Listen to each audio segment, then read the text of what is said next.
అరే సత్తె నువ్వు నా సాగురు రావదురా కొడుక అని తండ్రి. ఏపో నిన్ను తండ్రి అని పిలిచుడు కాదు, నువ్వు సత్తె నీకు అగ్గిసుత పెట్టా అని కొడుకు. ఏం సంపాదించిర్రు? ఏదో కన్నరు, భూమి తీడిచిపెట్టిర్రు. ఇంత భూమి లేదు, జాగలేదు, రూపాయి సంపాదన లేదు. ఏం బతుకున్నది? కనపోయి ఉంటే అయితుండే కావచ్చు, వేరేటోళ్ళ ఇంట్లో పుట్టినే మంచిగుండు, నా బతుకు ఇంకో తీరుంటుండే కావచ్చు అని అంటారు. ఆఖరికి తల్లిదండ్రులు చచ్చిన సుత గివే పట్టింపులుల్లా గిడొక మూతవారిని చూడుండ్రేది ఏం చేసిండో.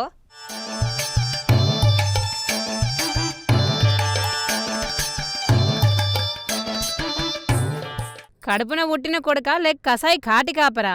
కన్నతండ్రి చచ్చి కాటి మీదున్న నాకేం పైసలు ఇడిచిపెట్టిండు, నేనెందుకు వస్తాను లొల్లి పెట్టేటోళ్ళు సుధ ఉన్నారు లాగీ దునియాలా. చేతిలో రూపాయి లేకపోతే కన్న పేగును సుధ కాదనుకునే కలికాలం నడుస్తుంది ఇప్పుడు.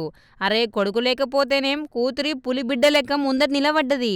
చిత్తూరు జిల్లా కార్వేటి నగరం మండలం పొన్నగల్ అనే ఊరికాతిది. పొనగల్లకు చెందిన లేబాకుల వెంకటేశ్వర్లు తాతకు 2 బిడ్డలట, ఒక కొడుకుర్రు. భార్య సచ్చినప్పటి సంది పెద్ద బిడ్డ నాగరత్నమ్మనే తండ్రిని సాకింది. నిన్న మొన్నట వాన్లకు ఏమో ముసలాయనకు అనారోగ్యంతో కాలం చేసిండిగా.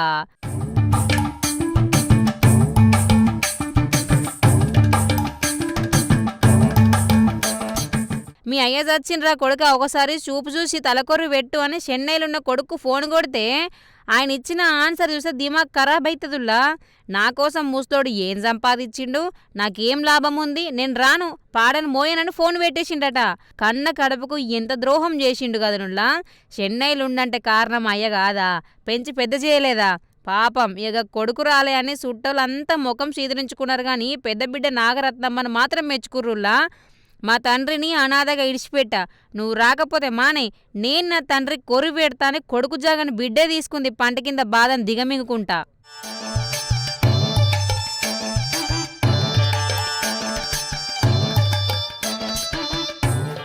అయినా చూసినారుల్లా ఈ కలికాలంలా పుత్రప్రేమ అంత పైసలతోటే కొలుస్తున్నారని చెప్పేందుకు ఇది ఒక పెద్ద ఉదాహరణ కాదా?